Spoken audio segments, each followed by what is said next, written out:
आपके बारे में यह है कि आप मरवंद के रहने वाले थे। ये ईरान का एक इलाका है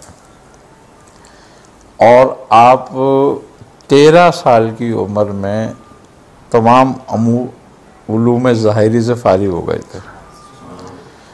बाज़ 15 साल लिखते हैं, बाज़ 13 साल लिखते हैं, फारिग हो गए थे। तो जब ये फारिग हो गए उससे, तो इनको फिर इल्म लुदनी का शौक़ हुआ और उसके लिए, क्योंकि ये ख़ुद भी सादात से थे और अहले बैत से बड़ी मोहब्बत रखते थे, तो इन्होंने इस बात का कष्ट किया कि मैं इल्म बातिन हज़रत इमाम हुसैन अली मकाम की खिदमत में जाके हासिल करूं। तो आपके रोज़े पे चले गए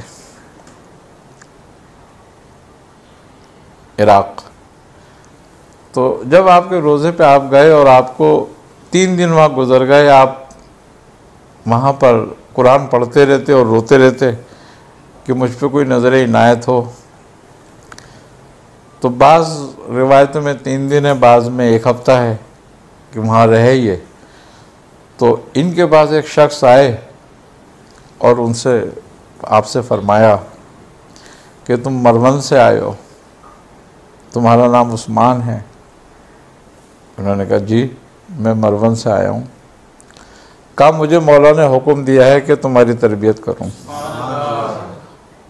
और उन्होंने कहा आप कौन हैं? उन्होंने कहा मेरा नाम है इब्राहिम कलंदर करबलाई, शेख इब्राहिम कलंदर करबलाई।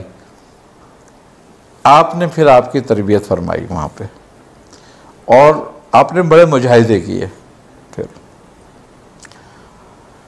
आपने फिर आपको खिरका खिलाफत अता की कलंदरी सिलसिले की। तो कलंदरी सिलसिले के अंदर ये जो शेख इब्राहिम करबलाई थे, ये हज़रत ख्वाजा पीर खिदर रूमी रहमतुल्लाह अलैह के फैज़ याफ्ता थे। इसलिए वो कलंदर कहलाते थे और उनके अपना कलंदरी खिरका आपको अता फरमाया। और फिर आपसे फरमाया कि अब आप जो है यहाँ से हिंदुस्तान की तरफ हिजरत करें। क्यों? उन्होंने कहा कि हिंदुस्तान तो बहुत बड़ा है, मैं कहाँ जाऊँगा। तो आपने फरमाया कि हिंदुस्तान के अंदर शेख बहाउद्दीन सोहरवर्दी हैं, जिनको बहाउद्दीन मुल्तानी भी कहते हैं, उनकी खिदमत में तुमने हाजिर होना है, इसलिए कि तुम्हारा सोहरवर्दी ख़ानदान में उनके पास हिस्सा है।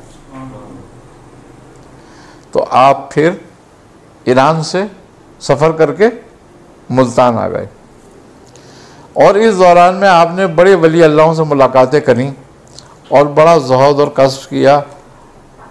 फिर आप हज़रत शेख बहाउद्दीन ज़िक्रिया मुल्तानी रहमतुल्लाह अलैह के हल्के में दाखिल हुए और आपसे मुरीद भी हुए, खिरका व खिलाफत भी ली और सोहरवर्दिया ख़ानदान के असबाक भी लिए।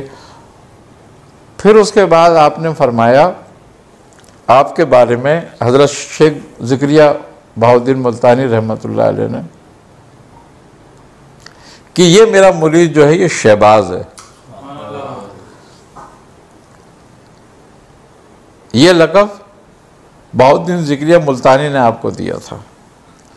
अच्छा, आप हमेशा अपना लिबास सुर्ख रखते थे। फिर जब कलंदरी सिलसिला हुआ तो फिर आपका लिबास सियाह हो गया और फिर आपने हमेशा उस लिबास को ज़ेब-ए-तन रखा और आप फिर इसीलिए लाल शाह कहलाते थे कि लाल कपड़े बहुत पहनते थे। तो फिर जब कलंदरी सिलसिला आपको मिला और उन्होंने बाकायदा आपको खिरका खिलाफत अता करने के बाद जब लिबास दिया, फिर आपने वो लिबास ज़ेब-ए-तन करके उसको बदला नहीं, यानी कि वही रंग फिर आपने हमेशा इख्तियार किया।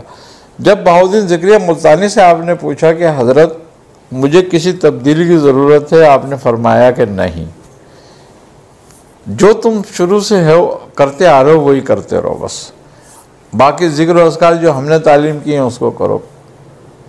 तो आपने फरमाया कि मैं मुल्तान में क़याम करूं या मेरे लिए कुछ और हुक्म है?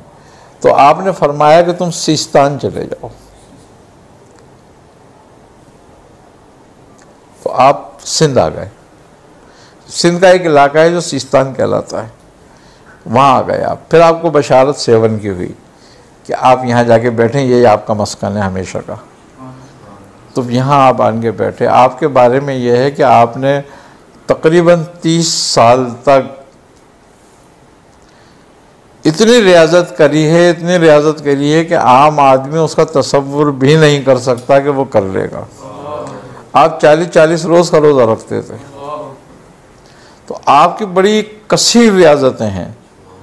और फिर 7 को आपने अपना मस्कन बनाया और फिर यहाँ हो गए, और आज तक आपका फैज़ जारी सारी है और हमेशा रहेगा। बिस्मिल्लाह।